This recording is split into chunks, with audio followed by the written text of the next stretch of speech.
réseau national santé et sécurité au travail au ministère de l'Agriculture, donc auprès du Bureau de l'action éducative et vie scolaire à la DGER.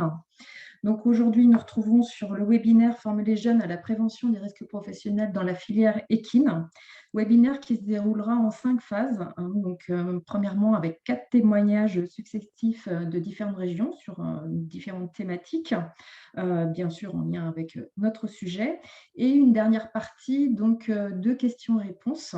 Donc, je vous inviterai à poser vos questions au fil de ce webinaire dans l'espace discussion, puisque pour éviter tout désagrément sonore, en fait, vous ne pourrez pas poser vos questions de manière orale, à savoir non plus qu'on ne vous voit pas, on voit juste les intervenants. Et que ce webinaire est enregistré donc, et qui sera diffusé donc, une fois mis en forme sur Chlorophylle, donc le site internet, et sur l'espace aussi collaboratif du réseau, donc sur Rezana. Donc là, je vois que nous sommes 71 personnes connectées, à savoir qu'il y avait 130 inscrits ce jour.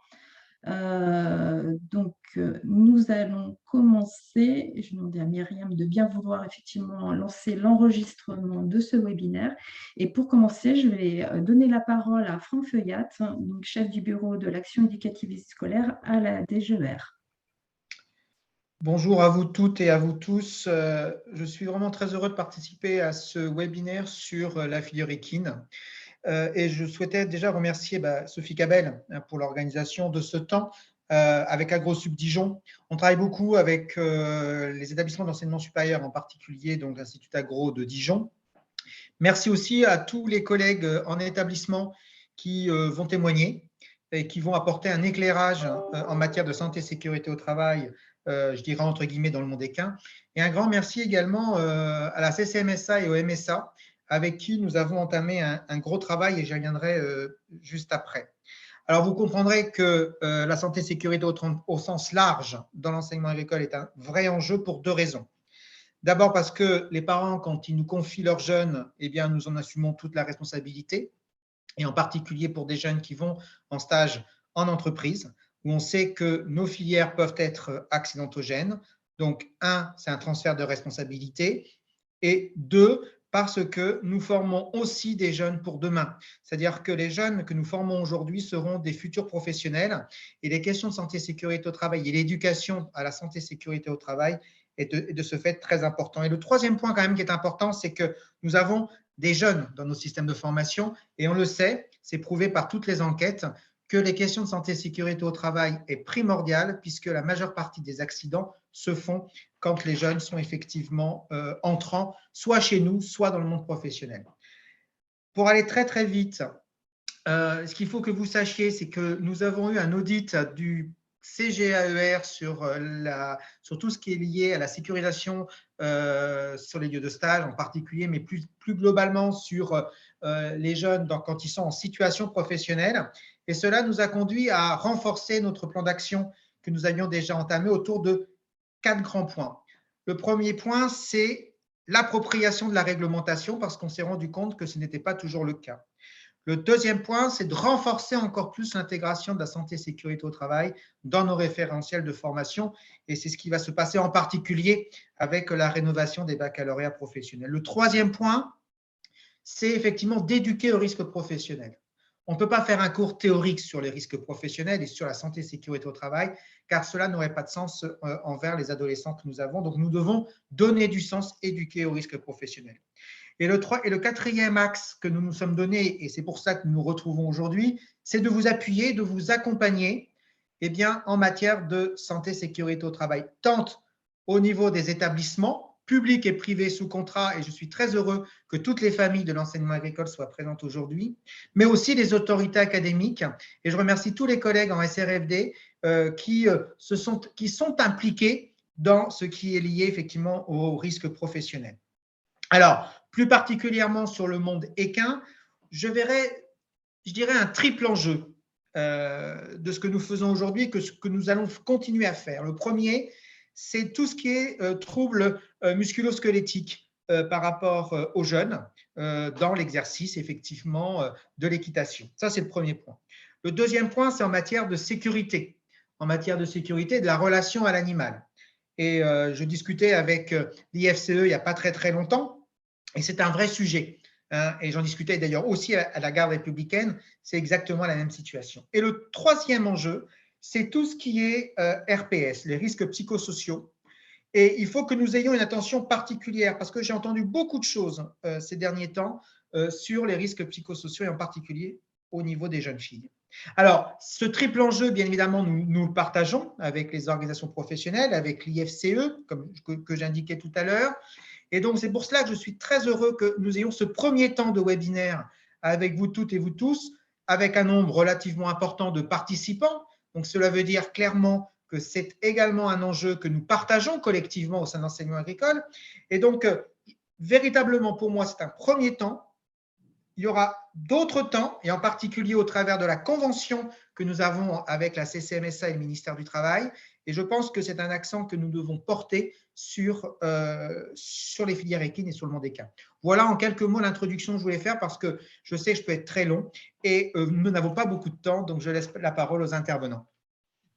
Merci Franck. Donc, je précise que les collègues vont utiliser un diaporama et avant la fin du webinaire, avant le temps des questions, donc il sera mis dans le fil discussion en téléchargement.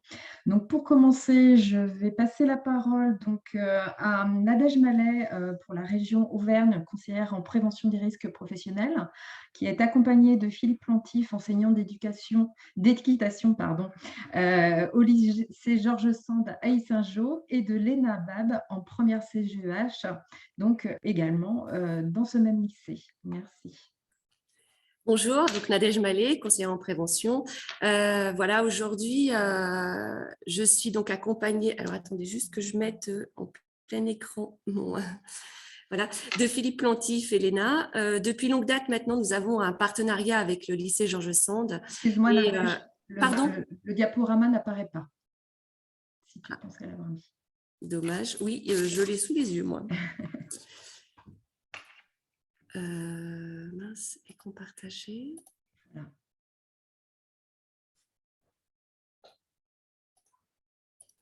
Ça marche, hein?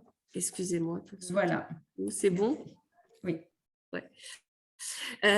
Du coup, ces dernières années, avec le lycée, nous avons mis en place de nombreuses actions. Ces actions ont été déclinées, enfin en tout cas, le départ, c'était le plan pluriannuel de prévention de la MSA. Donc du coup, cloisonné sur 3 grands axes. 1, la connaissance du cheval. 2, la préparation physique et mentale. Et 3, la chute de cheval.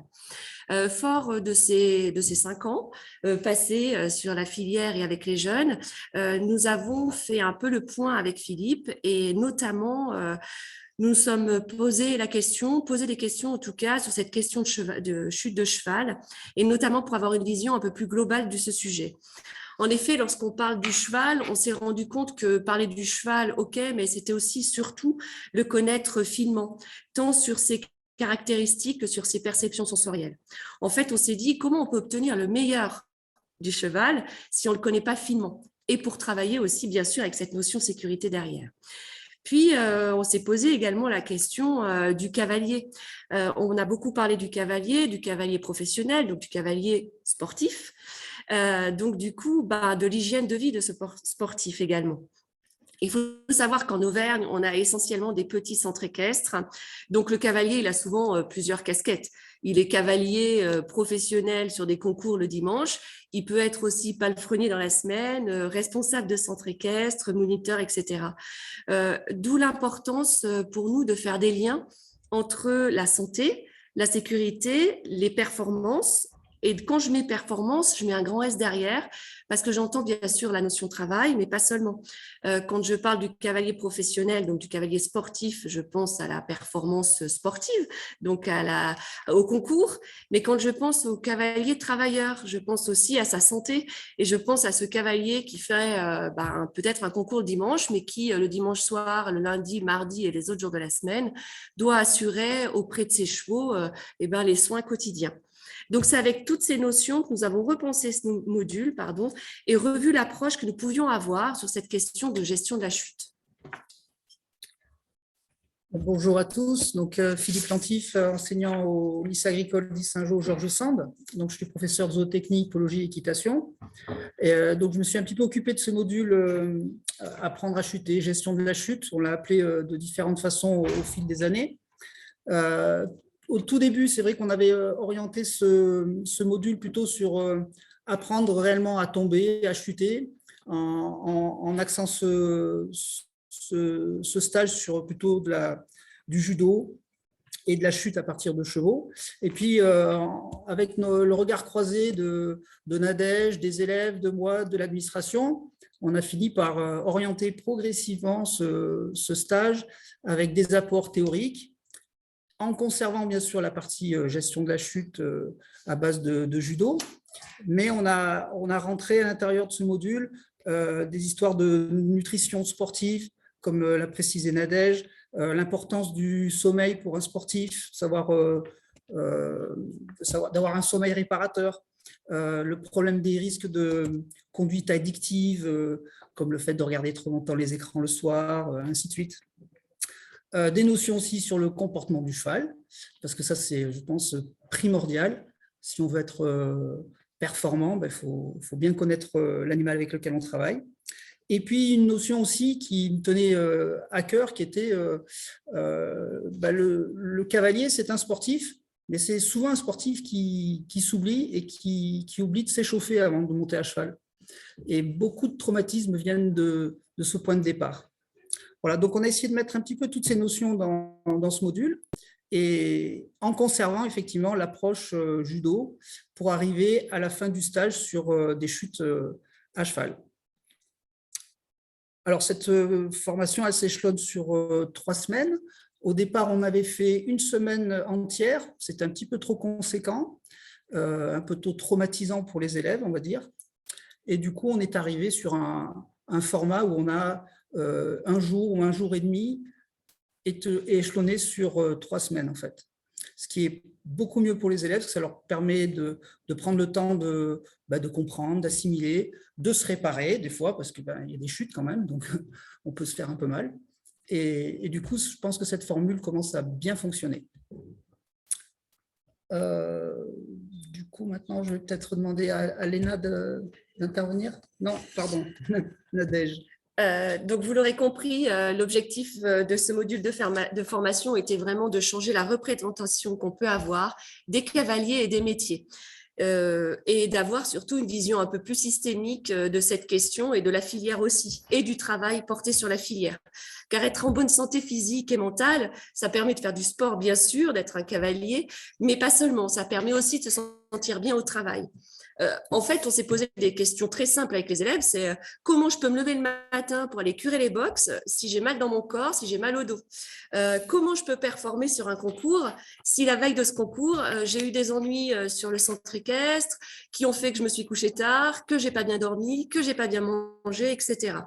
Donc, en fait, c'est toutes ces questions qu'on s'est posées et qu'on a évoquées avec les élèves qui ont suivi cette formation pour pousser le sujet un peu plus loin que sur juste le fait de tomber et juste le fait de la chute de cheval. Donc, effectivement, Léna a fait partie des élèves qui ont pu suivre cette formation.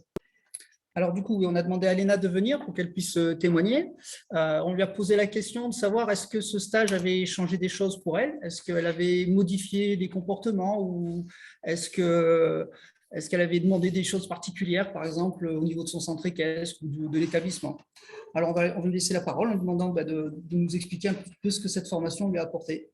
Alors bonjour, moi je suis Léna, je suis en classe de première CGEH au lycée Georges Sand à Issingeaux. Cette formation, elle m'a appris que être cavalière, c'est pas seulement monter à cheval, c'est aussi être à pied. Et pour cela, faut manger un bon petit déjeuner. Donc à la maison, on a testé le petit déjeuner salé, donc manger du jambon, manger des pancakes, manger des tartines de beurre. Et on s'est rendu compte que toute la journée, on n'avait plus faim, on n'avait plus cette petite faim à 10 heures. Et j'ai rencontré le directeur du lycée, plutôt le directeur adjoint du lycée. Je lui ai proposé, je lui ai parlé de cette formation et je lui ai demandé si les matins, on pouvait avoir du jambon, des alimentations salées. Et il m'a dit que c'était possible, que c'était totalement possible et qu'elle allait le faire. C'est pour cela que maintenant, chaque semaine ou 2 fois par semaine, on a du jambon le matin. Donc, je sais qu'avec mes copines, on en prend. Donc, ça nous tient toute la matinée. On n'a plus cette faim à 10 heures. Et que maintenant, on est en pleine faim, mais on évite de prendre des risques et qu'il nous arrive quelque chose quand on monte à cheval. Voilà. Oui, ce module, il se voulait bien sûr l'entrée, l'alibi pour parler alimentation, pour parler sécurité, santé. C'était cette question du cavalier sportif. Simplement, il nous semble important, comme je vous l'ai dit tout à l'heure en préambule, c'est-à-dire que le cavalier, il a aussi tout un travail à faire autour du cheval. Le cavalier, c'est pas juste celui qui monte sur le cheval. Il faut aussi qu'il prenne soin de lui, du cheval, qu'il le fasse monter dans un vent, qu'il s'en occupe le reste du temps, etc. Donc, du coup, on a fait aussi une demi-journée vraiment très technico-pratique avec les élèves, où on les a mis face à des situations de travail. Vous voyez la fiche à l'écran, pour faire des liens justement entre le travail, la santé, la sécurité et les performances.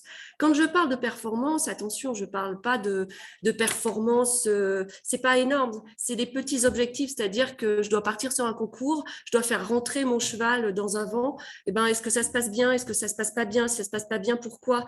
Est-ce que, parce que déjà, si je suis pas en adéquation ou en tout cas en relation avec mon cheval à ce moment-là, je me mets en difficulté. On l'a dit tout à l'heure, le comportement du cheval est vraiment très important aussi sur tous les accidents qu'on peut relever sur la filière. Donc, toutes ces questions-là ont été évoquées, ou en tout cas, on a essayé de faire des liens entre le travail et vraiment les conséquences et les contraintes de ce travail sur la performance de mon centre équestre, de ma santé, etc. Et ça, c'était vraiment très important. Oui. Ça permet de mettre les élèves en situation et d'être acteurs de la formation. Parce qu'avec un simple petit exercice comme celui-là, en fait, ils se mettent dans la situation et puis ils expliquent qu'ils ont pu vivre en stage, au centre équestre. Et tout d'un coup, ils prennent conscience que la chose est réelle, quoi. On est confronté tous les jours à ce genre de situation. D'ailleurs, c'est pour cette raison que notre intervention, on s'est dit, oui, bien sûr que l'alibi, c'était la chute de cheval, mais pas seulement. Et c'est pour ça que notre sujet, enfin notre titre, c'est vraiment apprendre à chuter, mais pas seulement. Parce qu'il n'y a pas que cette notion de chute, il n'y a pas que cette notion de rouler-bouler que enseignait le judo. Et c'est un peu ce qui nous avait freiné les années précédentes, c'est qu'on a été resté un peu sur notre faim sur ce sujet-là. En conclusion, au niveau des freins qu'on a pu, sur lesquels ça a été un peu compliqué avec Philippe, c'est notamment cette question d'alimentation. Il est vrai qu'on avait une équipe, notamment l'équipe de l'ENA, qui était très investie sur cette question et en qui ça a fait écho. Simplement, c'est compliqué de faire changer les habitudes alimentaires des élèves, mais c'est compliqué aussi parce que dans les lycées, est-ce que les petits déjeuners notamment, puisqu'on va parler du petit déjeuner, sont-ils en adéquation avec l'activité que vont vivre, les activités que vont vivre les élèves derrière? Alors là, on est sur la filière équestre, mais on peut être aussi sur la filière agricole. La filière agricole, c'est aussi une activité physique et qui demande un apport en nutrition différente que quelqu'un qui sera sur une activité un peu moins physique, par exemple. On a parlé également de cette préparation mentale et physique qu'a évoqué Léna. C'est vrai que c'est compliqué. Les jeunes qui viennent sur cette filière, ils sont passionnés de cheval. Passionnés de cheval, ils veulent monter à cheval. Donc, avoir des séances de travail où ils sont à pied, déjà, pour se mettre en connexion, être en relation avec le cheval, ça, c'est de la préparation mentale. Et c'est un peu plus compliqué pour nous à faire valoir auprès des jeunes. Et pour autant, c'est le couple qui performe. Donc, voilà, on est un peu sur ce thème-là, c'est que c'est le couple qui performe. Au niveau des leviers, ce qu'on a pu aussi ressentir, c'est que les changements, ils doivent venir des jeunes. On l'a vu avec Léna, qui a mis en œuvre des choses sur son établissement scolaire. Il faut absolument les rendre acteurs de ces changements. Il faut arriver à les mobiliser sur des points spécifiques, mettre des petits objectifs et les rendre acteurs de ces actions, et ça marche. Ensuite, dans cette filière, on se pose la question de se dire, oui, on parle du cavalier, du sportif, mais est-ce que dans la formation même, dans les référentiels scolaires de formation, est-ce qu'il y a un lien qui est fait entre la pratique de l'équitation et le sport proposé au lycée, à l'école? Est-ce que cette pratique équestre est considérée comme une activité sportive avec tout ce que ça demande autour, tout ce qu'on vient d'évoquer, dormir, manger, etc. Si l'équitation est un sport, est-ce qu'au niveau du recrutement dans la filière équine chez nous, le critère sportif est-il pris en compte? Et puis, avec Philippe, on y tient beaucoup, c'est-à-dire que dans nos établissements scolaires, on parle beaucoup de filière professionnelle, que la filière professionnelle, on se dit quand même, c'est pas un petit engagement, c'est l'engagement d'une vie, c'est l'engagement d'une vie professionnelle. Même si, bien sûr, tous changements sont possibles et il n'y a pas à parler dessus, mais on se dit, c'est une filière professionnelle. La filière professionnelle, ça nous demande, nous, encadrants ou les adultes qui sommes autour de ces jeunes, eh ben, d'être au plus juste des réalités du terrain et d'être justement sur le travail réel et de ne jamais oublier de faire des liens entre les apprentissages, mais le travail, la santé, la sécurité et la performance. Voilà, je vous remercie. Merci beaucoup à tous les trois. Nous allons passer sur un second témoignage donc, pour la région Nord-Pas-de-Calais, parce que voilà, on a mis à l'honneur différentes régions, à savoir donc là avec Christine Bresson, donc conseillère prévention des risques pro donc à la MSA, et Hervé Brour, formateur EPS, et Christian Tati, formateur cheval de la MFR Campagne Les Boulonnais. Je vous laisse la parole. Donc, bonjour à tous. Donc, Christine Bresson. Donc, nous avons donc travaillé au même titre que nos collègues sur tout ce qui est comportement du cheval et préparation physique et mentale du cavalier, mais on a aussi développé donc tout ce qui est formation de la gestion de la chute. Alors, on avait l'option judo qu'on a fait sur certains établissements scolaires et on a aussi développé un autre volet, notamment via les cascadeurs. Donc, c'est ce qu'on va vous présenter aujourd'hui. Alors, au passage, je remercie tous nos élus qui nous ont accompagnés dans ces projets-là, puisque grâce à eux, ils ont permis le financement de ces différentes actions. Si ça veut bien marcher. Voilà. Alors, à l'origine du projet, on s'est rendu compte en fait d'une accidentologie élevée donc au niveau national dans la filière hippique. À côté de ça, on a remarqué une inadéquation entre la capacité physique et sportive de certains jeunes et la sollicitation du corps pour monter à cheval. Nos médecins du travail, au niveau local, ont constaté un manque de tonus musculaire au niveau des jeunes apprentis qui évoluaient dans cette filière. Au-delà de ça, on s'est rendu compte qu'il y avait aussi des chutes de cheval qui étaient relativement lourdes, sans se protéger ni la tête ni les épaules. Donc, on tombait un petit peu juste dans les pattes du cheval. Ça peut faire très mal et avoir des conséquences lourdes au niveau de leur carrière professionnelle par la suite. Et puis, on a remarqué aussi une représentation erronée des métiers du cheval par les jeunes, parce qu'ils sont dans la filière pour la passion du cheval. Et quand ils démarrent en fait dans leur formation, ils ont un petit peu de mal à se dire que c'est un sport à part entière. Donc, face à tous ces constats-là et sous l'impulsion du plan pluriannuel de santé sécurité au travail, donc 2016-2020, qui a été porté par la Caisse centrale, on a proposé donc plusieurs options aux établissements scolaires, donc le judo, comme on l'a dit juste avant, mais aussi une formation de relais sur la gestion de la chute avec une approche cascade cette fois-ci. Donc, on s'est appuyé sur l'expérience de cascadeurs avec donc, notamment un module qui a été conçu par Lionel Dufour et Romain Vergniaud en collaboration avec nos collègues de la MSA Midi-Pyrénées-Nord. Cette formation de relais, puisque c'est les formateurs et les enseignants des établissements scolaires qui vont prendre en charge le déroulement de ces actions-là dans leurs établissements scolaires, a été mise en place. Voilà, donc nous, on a participé dans l'organisation, dans la mise en place de toutes ces formations-là, et notamment financièrement. Donc, je passe la parole à Christian et à Hervé qui vont nous parler un petit peu concrètement de ce qui s'est passé dans leurs établissements scolaires. Donc, merci Christine. J'ai commencé à prendre la parole. Donc, Hervé Brohr, le formateur EPS de notre établissement. Donc, je vais vous présenter rapidement les deux types d'objectifs. Donc, l'objectif de la formation que l'on a mise en place en partenariat avec la MSA et les objectifs attendus par la MSA. Donc, dans un premier temps, suite au constat que Christine vient d'élaborer, on a quand même remarqué que nos jeunes qui s'engageaient dans une filière équine manquaient un petit peu de tonicité, etc. Donc, l'objectif était vraiment de leur faire prendre conscience de la nécessité d'une condition physique et sportive assez optimale pour réussir dans le métier. Donc, ça, c'était l'un des premiers objectifs de la formation, qu'ils se rendent compte qu'il faille, entre guillemets, avoir une certaine tonicité. Alors, je ne sais pas si l'effet Covid ou un peu plus de sédentarité liée au développement ou du téléphone portable a engendré un certain nombre de comportements chez les jeunes, mais on s'est rendu compte que les jeunes avaient besoin d'être un petit peu stimulés pour les remettre en selle, pour être au top physiquement.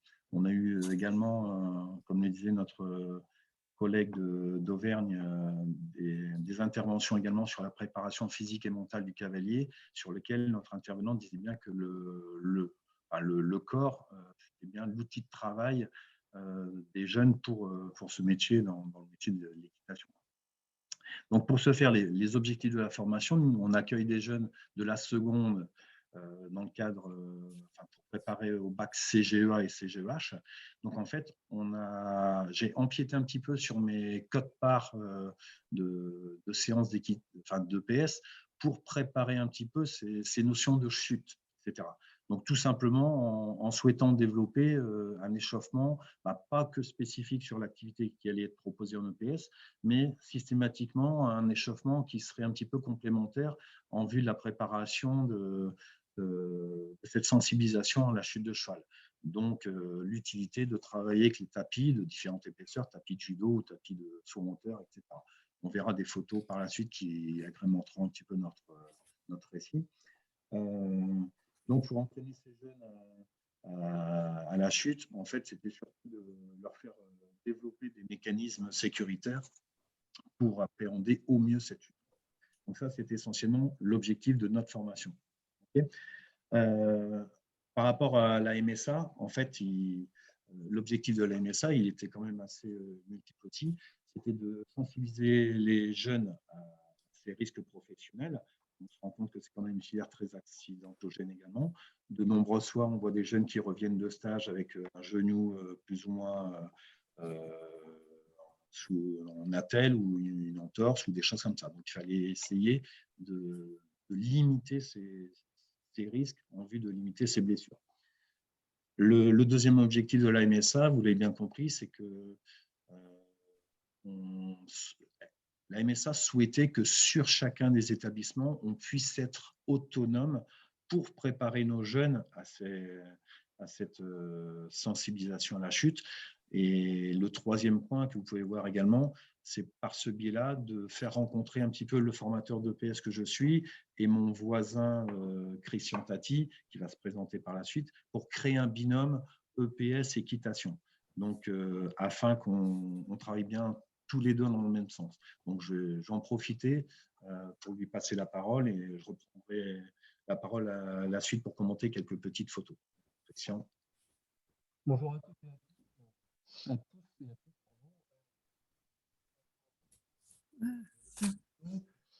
Alors, concrètement, sur le terrain, comment ça s'est passé? Il y a plusieurs établissements à voir. On ne vous entend pas, Hervé. Question, pardon. Ah. Voilà. Allô, vous m'entendez? Voilà, parlez bien. Merci. Donc, on est plusieurs établissements à avoir signé une convention de partenariat entre la MSA. Non, il faut vous mettre vraiment plus. Vous m'entendez là? Voilà, mais il ne faut plus bouger. D'accord. Bon. Donc, je disais, on est plusieurs établissements à avoir signé une convention de partenariat entre la MSA et RL Production, donc les cascadeurs professionnels. On a tous subi 2 jours de formation intensive avec travail au sol, avec voltige Tosac, chute dans les tapis et aussi travail avec les chevaux. Et après, on a subi des recyclages sur plusieurs années. Et en fin de compte, à l'issue de ces formations avec les cascadeurs professionnels, on a pu mettre en place un programme de formation évolutif sur les 3 ans du bac, de la seconde jusqu'à la terminale.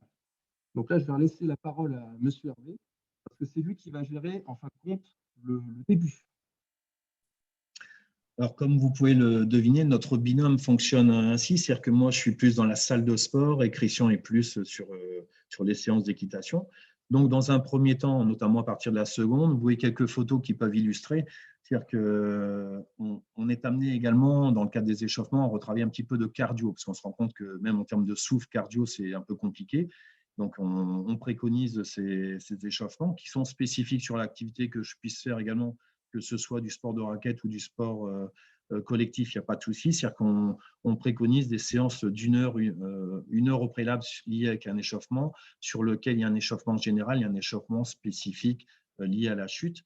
Vous voyez que sur certaines photos, il y a du travail au sol avec des tapis. Donc, cela paraît des choses relativement anodines de travailler sur des roulades plombées, des équilibres, la roue ou passer dans un cercle et atterrir sur des gros tapis. Mais sachez qu'à partir de la seconde, on est bien surpris du niveau de compétences sur des choses relativement basiques. Donc, on reprend forcément des choses qui semblent relativement simples et qui sont relativement ludiques et qui intéressent fortement les jeunes. Vous voyez également sur d'autres, les photos du bas, où l'on est obligé de travailler un petit peu le gainage. Le gainage, vous savez très bien que c'est important pour les futurs cavaliers en termes de tenue sur le cheval. Donc ça, Christian en parlera mieux que moi. Par contre, ces séances de gainage sont primordiales et pour sensibiliser aussi les jeunes sur le fait qu'il faille développer une condition physique et sportive optimale pour vraiment bien réussir dans le milieu du cheval également. Donc ça, c'était un certain nombre de petits jeux. Vous voyez également sur certains tapis où là, on y allait un petit peu crescendo. Donc cette évolution d'échauffement avec des apports ludiques, etc., il est progressif sur toute cette année de seconde, première, etc. Et on voit également qu'on commence à enrouler un petit peu l'épaule plutôt que ce soit la réception sur la nuque et sur la colonne vertébrale. Donc, on enroule un peu. C'est des notions également de judo, hein, entre autres. Et après, on voit également que l'on peut travailler avec un petit trampoline pour travailler un petit peu le corps dans l'espace. Donc, certains se prennent au jeu, ils apprennent à appréhender l'espace du mieux possible. Et on commence à avoir des choses relativement intéressantes. Mais on se rend compte également que sur notre recrutement au sein d'une même classe, tout le monde n'a pas le même niveau, tout le monde n'a pas la même appréhension et tout le monde ne se fixe pas les mêmes objectifs. Mais il faut aussi les sensibiliser dans le sens où c'est pour leur bien, pour éviter, pour acquérir ces mécanismes sécuritaires, il faut répéter, répéter, etc. afin de réagir du mieux qu'ils puissent en cas de chute, parce que parfois les chutes sont malheureusement inévitables également. Donc voilà, je retransmets la parole à mon collègue Christian. Alors, je précise, il vous reste très peu de temps, Hervé et Christian, donc une grosse minute. Désolée. On n'entend pas quand vous parlez. Vous m'entendez? Non. Allô? Là, mais il faut vraiment vous mettre au centre, parce que sinon, on ne vous entend pas. Vous m'entendez? Oui. Alors, moi, je commence l'initiation de la voltige cosaque en seconde. En fin de compte, je vais travailler tout un ensemble de figures qui vont permettre aux cavaliers de travailler tout ce qui est force, souplesse, tonicité, relâchement qu'on va retrouver en équitation. Et en fin de compte, avec la voltige cosaque, en fait, vos jeunes vont se retrouver la tête en bas, à l'envers sur l'encolure, à l'envers sur la selle, à l'envers sur la croupe, en fait, dans plein de situations rocambolesques qui vont les aider sur le terrain.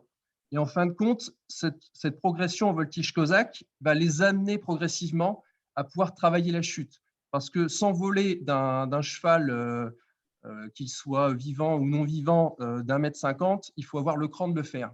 Donc, toute cette évolution de voltige cosaque va me permettre d'arriver à cette notion, comme vous pouvez le voir sur les photos, où en fin de compte, on va reproduire l'ensemble des chutes, à la fois les chutes latérales et les chutes vers l'avant, notamment quand le cheval refuse l'obstacle. Et en fin de compte, on va mettre le jeune dans toutes ces situations-là, en fin de compte, pour lui faire dédramatiser la chute. Voilà. Donc, j'espère que Très bien, merci. c'est assez court. Merci. Vous pouvez voir quelques photos là qui parlent d'elles-mêmes. Voilà, et on mettra je vais mettre tout à l'heure le diapo à charger. Voilà, je me permets juste de conclure, comme le temps est imparti. La difficulté quand même, c'est dans l'évolution de notre programme, c'est d'arriver jusqu'à la chute à cheval, comme vous pouvez le voir sur les photos ici. Voilà, je voulais juste remercier Hervé et Christian pour votre implication dans ce projet, sans qui ça n'aurait pas pu se faire. Aujourd'hui, ce projet il se poursuit au-delà en fait de la période du plan initialement prévu. Et ça tient vraiment à la motivation des enseignants et des formateurs et de l'appui de leur direction. Donc, un grand merci à vous.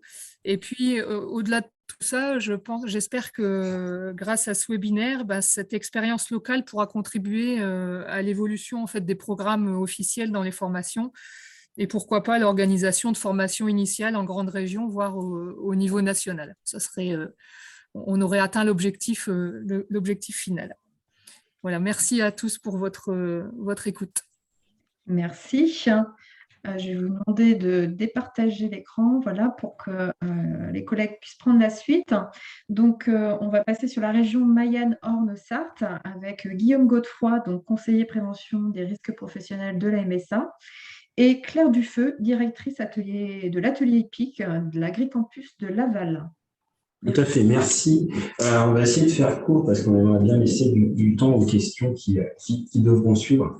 Donc, voilà, Guillaume Godefroy, conseiller en prévention à la MSA, avec Claire Dufeu, qui est directrice de l'atelier technologie typique. On va vous parler de livret qu'on a conçu, qui s'appelle « Relations humain-cheval soignique ». Pour resituer brièvement le contexte, nous sommes dans le cadre d'un partenariat ancien entre la MSA MOS Mayenne-Orne-Sarthe et Agricampus Laval, qui permet, comme vous le voyez sur les photos, de mettre en place des interventions, des formations. Là, c'est par exemple de l'échauffement, l'étirement pendant le travail et du travail sur la posture, par exemple, mais aussi des aménagements concrets. On n'aura pas le temps aujourd'hui, mais l'écurie, l'atelier technologique EPIC est une écurie ouverte. Donc, le travail qu'on a en collaboration depuis des années, ça permet de partager un certain nombre de constats.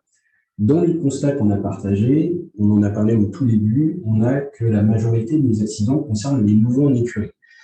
Ça, on a pu le voir au niveau de l'accidentologie. Et aussi que, d'un autre côté, et là c'est plus un constat d'observation des jeunes, ils peuvent être en difficulté lors du travail avec le cheval, soit parce qu'ils ont une mauvaise lecture du comportement du cheval, soit parce qu'en fait, ils ont une bonne lecture, mais ils apportent une mauvaise réponse. Et donc, c'est source de problèmes, éventuellement d'accidents. Donc, ces constats, on a pu les partager un petit peu plus concrètement à l'occasion d'un conseil d'atelier éthique qui se réunit régulièrement. Et on a pu aussi travailler sur un projet, donc commencer à concevoir un projet qui avait pour but d'élaborer un référentiel de formation et d'évaluation à l'approche et du travail en sécurité avec le cheval. Projet qu'on a ensuite présenté et qui a été validé au niveau des directeurs des différentes structures d'Agricampus. Les objectifs principaux étaient d'harmoniser le langage et les pratiques, et puis situer le jeune dans le temps pour différentes situations de travail. Parce que on estime qu'au niveau de la pédagogie, même si c'est difficile, on va avoir des enseignants d'un côté et des professionnels de l'autre. Quand un professionnel dit que au niveau des qualités d'un jeune, c'est avoir le sens du cheval, je pense qu'on peut trouver des moyens d'améliorer la situation. Il y a des voies de progrès qui sont possibles. Au niveau des points clés de ce projet, le fait qu'il soit supporté aussi bien par Agricampus, avec du temps d'enseignants, de formateurs et de professionnels mis à disposition, forcément ça a aidé, aussi par la MSA de la même manière. Le fait que ce soit transdisciplinaire, concrètement, en fait, on a eu un groupe de travail qui s'est réuni périodiquement. Ça a représenté, ne serait-ce que pour le fond, une quarantaine d'heures quand même sur une année. Et l'idée, c'était de couvrir toutes les disciplines, c'est-à-dire aussi bien pro, galop, débourrage, sport d'équestre et élevage. C'était vraiment d'avoir quelque chose d'ensemble. Un suivi d'experts, puisque nous avons missionné Gérard Vasseur, qui est comportementaliste équin à l'UFC, pour assurer la validité des infos. Et puis, l'idée, c'était aussi d'avoir un référentiel que l'on peut adresser aux professionnels et avec des professionnels associés. Donc, en fait, on avait des professionnels qui ont participé à des groupes de travail. Ça a été aussi validé et avec l'avis régulier professionnel sur ce qu'on est en train de faire, le fond et la forme. Et on a eu même des professionnels qui ont préfacé le document. Donc voilà, l'idée, c'était d'avoir une harmonisation et voilà, l'idée, c'est que entre le milieu professionnel et les établissements scolaires, seule une harmonisation, un rapprochement fait avancer la prévention. S'il y a un trop gros décalage, on ne pourra pas avancer sur la santé et la sécurité au travail. Donc, sans plus attendre, l'idée, c'est de vous montrer un petit peu par quelques diapos. Vous avez un lien sur le diaporama, on va vous donner aussi les liens vers ces documents-là, vous pouvez les trouver en PDF.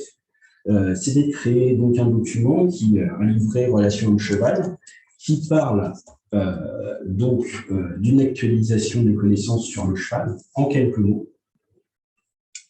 De même, des règles d'apprentissage et des pratiques sur le terrain.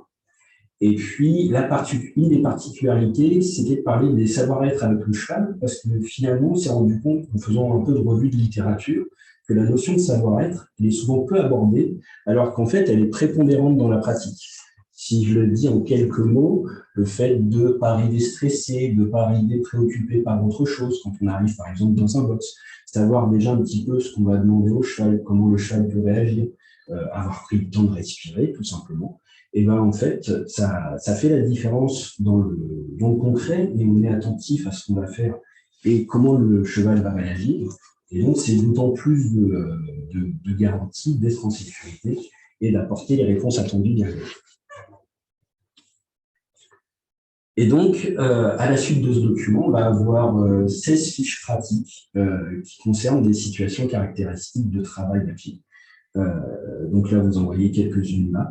Aborder le cheval, mettre un école, intervenir au milieu du paddock, nourrir un cheval. L'idée, c'était pas de trop contraindre au niveau de la pratique, donc c'est donner des points d'attention seulement, c'était pas de trop enfermer, mais donner des éléments et donner un certain nombre de conseils aussi. Voilà. Et l'idée, c'est que ça puisse aider, alors, ce qu'on a appelé les appreneurs, parce qu'on n'avait pas de terme technique à mettre en face d'apprenants, mais c'est pouvoir aider les appreneurs à utiliser des termes un peu similaires et pouvoir regarder les mêmes choses, et puis du côté apprenant, pouvoir mieux se situer.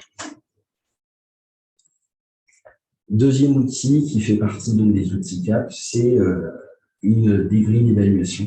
Donc pour chaque fiche, comme on vous a présenté tout à l'heure, on retrouve deux grilles, une grille d'acquisition en milieu pédagogique et une grille d'acquisition au milieu professionnel. L'idée, c'était de pouvoir faire le pendant, puisqu'il y a un écart entre le niveau pédagogique et le niveau professionnel. Forcément, les conditions ne sont pas les mêmes, mais c'est bien de pouvoir évaluer dans les deux cas.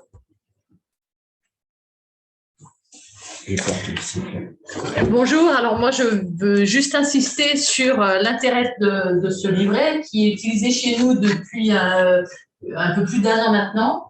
Le premier élément, c'est que les élèves apprécient énormément le fait de pouvoir se situer sur des gestes qui sont vraiment les fiches, ce sont des gestes pratiques courants, très vraiment aborder un cheval, mettre un école.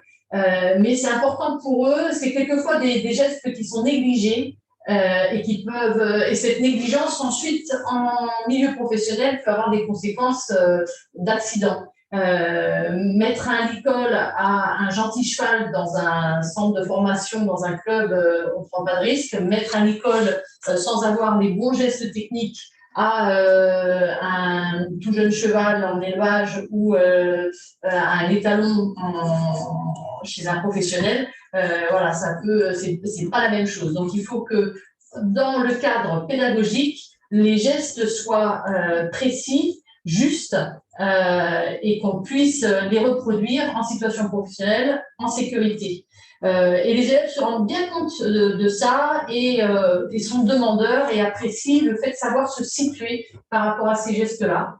Et puis, ce qui est important aussi, c'est qu'on a des jeunes en situation d'apprentissage chez nous, où tout se passe bien, mais dès qu'ils arrivent chez les professionnels, c'est plus tout à fait la même chose. Il faut vraiment faire un lien entre les deux.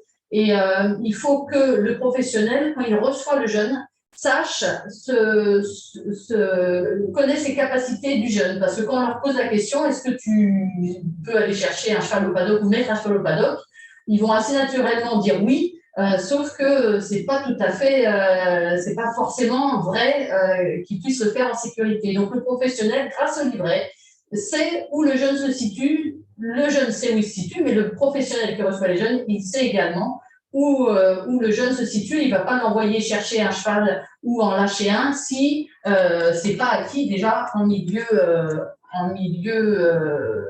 d'apprentissage dans le centre de formation. Donc, au niveau des perspectives, alors plusieurs choses au niveau du livret. J'ai mis une petite montre parce qu'en fait, ça se fait dans le temps.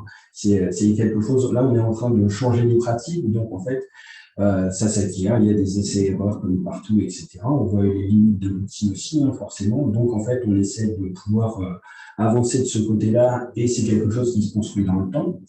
Au niveau des secteurs, aujourd'hui, les livrets sont utilisés dans les établissements scolaires mayennais et ornais. Forcément, ça mérite d'être développé bien au-delà de ça. Donc, vous pouvez vous en parler avec plaisir. Autre chose, on a commencé, alors il y a un premier montage vidéo qui s'est fait pour illustrer en fait ce qui est dit et pouvoir servir de support au niveau des documents. La qualité n'est pas assez bonne, donc on est en train de revoir ça. Et puis dernière chose, c'est vrai qu'on s'aperçoit qu'au niveau des livrets, le fait que ça soit en format papier, c'est limité. Et ce qu'on aimerait, c'est pouvoir le passer en application. Par contre, c'est vrai qu'on ne pourra pas le faire à notre niveau MSA tout seul. Donc, un partenariat, pourquoi pas avec le ministère, ça serait idéal sur un sujet comme ça, parce que je pense que ça serait le format adapté pour les jeunes et les professionnels. J'enchaîne sur les… Oui. Et donc, si on veut, en conclusion, là, on a ciblé sur des choses qui sont très pratiques, mais l'idée derrière tout ça et derrière le travail qu'on veut faire, c'est donc entre établissements d'enseignement et professionnels, avoir des outils qui permettent un rapprochement des deux, parce que, en fait, plus l'écart est grand, plus en fait, on va avoir des jeunes qui vont dire c'est bien, vous nous racontez ça en établissement scolaire, mais c'est détaché de la pratique.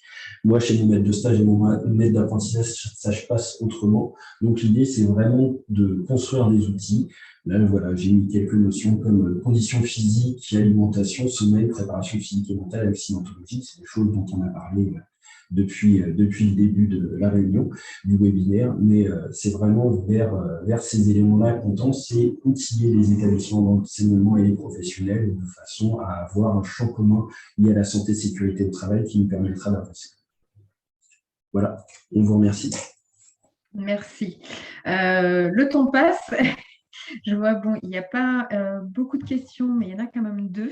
En sachant, là, je vais passer la parole à Léa Guéguin, donc doctorante.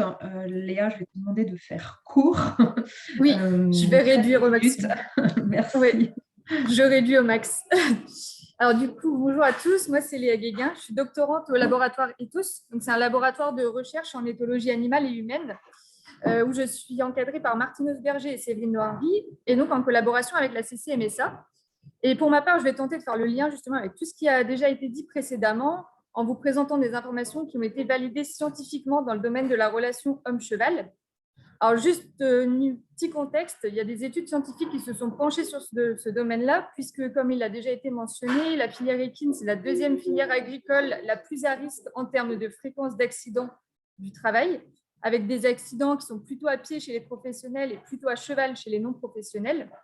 Il y a donc plusieurs études qui ont été réalisées et qui se sont penchées sur les relations humain-cheval et qui ont largement démontré que les relations humain-cheval sont dépendantes à la fois de l'état de bien-être des animaux, mais aussi de la qualité des interactions humain-cheval au quotidien. Donc, si on regarde au niveau du volet équin, on voit que les conditions de vie peuvent impacter la relation humain-cheval et donc la sécurité humaine derrière. Par exemple, au niveau de l'hébergement, il y a une étude qui a montré que des chevaux qui étaient hébergés en box permanent exprimaient plus de comportements d'excitation quand ils étaient lâchés dans le manège que des chevaux qui vivaient au paddock. De même, un hébergement majoritaire au box a un impact sur l'agressivité des chevaux, avec plus de mouvements de tête ou de sauts de mouton lors du débourrage, mais aussi plus de morsures et de coups de pied lors du travail. Et par ailleurs, lors de tests expérimentaux, pour permettre de tester justement cette relation humain-cheval, on a vu que des chevaux qui étaient hébergés en box permanent étaient plus susceptibles de menacer l'expérimentateur comparé à des chevaux de loisirs qui étaient hébergés en groupe extérieur. On sait aussi que les problèmes de santé chroniques sont liés à l'agressivité des chevaux, avec les chevaux qui ont des problèmes de dos sont aussi plus susceptibles d'être agressifs envers les humains. Si maintenant on passe au côté humain, on sait que le cheval il est capable de généralisation en termes de type de relation avec l'humain. Donc, en effet, la qualité de la relation qu'il a avec son soigneur habituel va influencer les réactions du cheval envers des personnes inconnues. C'est-à-dire que si le cheval il a une relation qui est plutôt négative avec son soigneur habituel, alors il aura aussi des réactions qui seront plutôt négatives vis-à-vis de n'importe quel humain qu'il est susceptible de rencontrer. De plus, il y a aussi des études qui ont montré que la qualité de l'attention humaine envers le cheval peut impacter son comportement et ses réactions envers la personne. Donc, en effet, lorsque la personne elle est attentive, à savoir à proximité de l'avant-main du cheval, orientée face à lui et puis attentive visuellement, alors les résultats montrent que les chevaux ils obéissent plus et plus vite et ils présentent aussi une attitude qui est plus positive envers l'humain. Et donc, maintenant qu'on sait tout ça, on peut se demander quelles sont les solutions pour optimiser le bien-être du cheval ainsi qu'améliorer la sécurité humaine. Et l'idée, ça va être plus de tendre vers des meilleurs compromis en termes de bien-être animal, puisqu'on sait qu'un bien-être qui est altéré, ça induit un état général de mauvaise humeur de la part du cheval. Et il y a aussi différentes façons de faire les choses, et certaines vont être plus adaptées que d'autres. Et donc, le but maintenant, et c'est justement ce qui fait partie des objectifs de ma thèse, ça va être d'identifier et puis de promouvoir les meilleures pratiques. Et donc, je terminerai juste en passant le message suivant. En termes de diffusion de connaissances, il y a déjà des choses qui sont mises en place, notamment par le laboratoire Ethos et puis la CCMSA, comme la diffusion d'un petit livret, comme en parlait également tout à l'heure Guillaume et Pierre. Il y a également un livret qui a été travaillé entre le laboratoire Ethos et la CCMSA, qu'on peut retrouver directement en ligne pour mieux connaître le cheval et aussi pour assurer bien-être et sécurité. Et de plus, il y a aussi un diplôme université sur l'éthologie du cheval qui est géré par Martine Berger et Séverine Henry à l'Université de Rennes et qui permet aussi la formation du grand public sur le comportement du cheval en général. Voilà, merci beaucoup. Merci Léa. Donc pour répondre, donc je viens de aussi mettre donc le diaporama. Léa avait préparé un diaporama, donc il apparaît là ainsi que les 3 autres dans le fil de discussion. Vous pouvez télécharger. Nous avons élaboré également une cytographie, donc avec différents liens, donc pour approfondir le sujet, et notamment, je vois qu'il y a quelqu'un qui a réagi sur le sujet effectivement d'un travail qui a été élaboré sur des fiches avec la MSA Île-de-France. Il apparaît, c'est un outil qui apparaît dans la cytographie. Vous pourrez le retrouver. Il nous reste 4 minutes, à savoir juste avant de poser deux questions, que vous recevrez également donc une évaluation en ligne de ce webinaire sur votre adresse mail via Sphinx. Donc voilà, ne soyez pas surpris.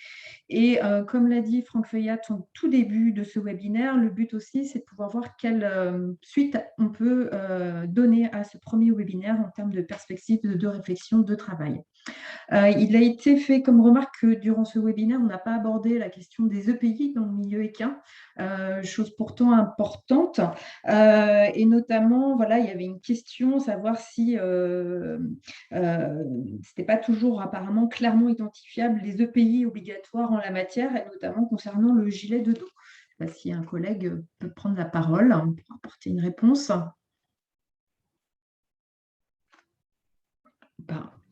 Je veux bien, si vous voulez. Merci.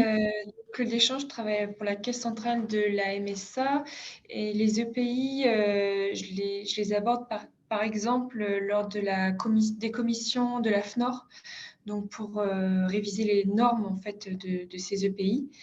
Et dans le cadre du travail, en fait, le port des EPI, c'est quelque chose qui est adapté à la pratique, c'est-à-dire que dans le Code du travail, il est expliqué qu'on porte des EPI si on prend tel ou tel risque, ce qui fait que c'est selon en fait l'évaluation des risques qu'il y a pour chaque activité. Après, les choses où on voit que ça évolue, c'est qu'aujourd'hui, évidemment, tout le monde, les gens montent à cheval avec un casque, et voilà. Et puis le gilet de protection, il est de plus en plus porté. Moi, j'ai vu l'évolution, par exemple, dans les écuries de chevaux de course. Aujourd'hui, le gilet de protection il est même porté à pied. Il y a même, par exemple, dans les AFASEC, il est toujours porté par les jeunes. Et c'est, excusez-moi, Et et voilà, qu'est-ce que je voulais dire? Mais en fait, c'est adapté au cas par cas et selon l'évaluation des risques. Voilà, je ne sais pas si j'ai bien répondu à la question sur les EPI, mais voilà, on a le casque, le gilet de protection, il y a les chaussures aussi qui peuvent être utilisées pour tous les le travail à pied. Voilà, il y a Nadège qui veut peut-être rajouter quelque chose par rapport Oui, à ce que j'ai simplement, non, Chloé, c'est juste pour argumenter. C'est-à-dire que les EPI, bah, bien sûr qu'on ne les oublie pas. Pour autant, aujourd'hui, la MSA se positionne vraiment sur de la prévention primaire. Et on se dit que les pays, bah oui, bien sûr, l'équipement de protection individuelle, il le faut dans certaines situations, comme vient d'évoquer Chloé. Pour autant, s'il y a des choses qui sont mises en place en amont, eh ben, peut-être l'activité, au niveau de son évaluation, sera revue et modérée. Donc, du coup, bien sûr, on fait plus d'intervention que sur les EPI. Mais par contre, nous, enfin, en tout cas, ce qui nous porte aujourd'hui en MSA, c'est vraiment la question de prévention primaire et ne plus être sur cette prévention réparatrice, quoi. Merci Nadège pour ce complément qu'on rejoint totalement sur le réseau santé sécurité au travail. Il y a deux, trois questions, mais je pense que vous trouverez la réponse tout simplement dans la cytographie qu'on a fait pour approfondir. On est vraiment pris par le temps et de ne pas hésiter à compléter effectivement l'évaluation pour voir effectivement les autres sujets toujours sur ce domaine sur lesquels on pourrait faire effectivement un autre webinaire sur ce format court. Avant de nous quitter, je te laisse la parole, Franck. Oui, peut-être pour clôturer, si tu me permets, je pense qu'il y a plein de choses qui ont été dites très rapidement, mais de façon très judicieuse. Et il me semble qu'on doit y travailler peut-être un peu plus. J'entends bien la question des EPI, j'entends bien aussi la diversité des activités que vous avez très bien décrites, et on voit bien qu'il y a une approche globale sur la santé et sécurité au travail dans le cadre de l'équitation ou du monde équin plus globalement. Donc, comme le disait Sophie, je pense que c'est une première étape. Moi, je vous invite vraiment à solliciter Sophie, à lui donner des éléments pour nous conforter dans l'action que nous devons mener. L'objectif est bien de répondre à vos besoins, la cible étant bien évidemment les apprenants. Et ça, je pense que nous pouvons le faire, bien sûr, au sein de la direction générale, mais aussi en lien avec la Caisse centrale et Chloé qui connaît très, très bien ce sujet. Donc, n'hésitez pas à revenir vers nous, à nous dire vraiment de façon plus précise les sujets sur lesquels vous voudriez peut-être qu'on travaille plus. J'ai entendu les EPI, mais pas que, et qu'on puisse ensuite étaler peut-être un programme sur cette année 2022. Merci. Voilà. Nous vous disons à bientôt et bonne journée. Au revoir.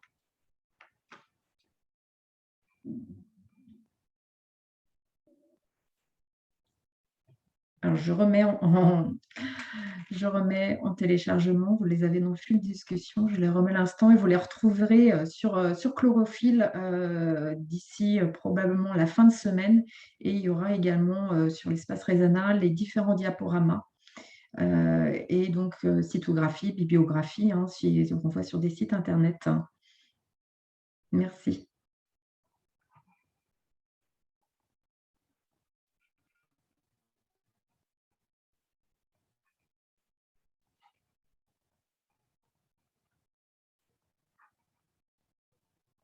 Je vous remets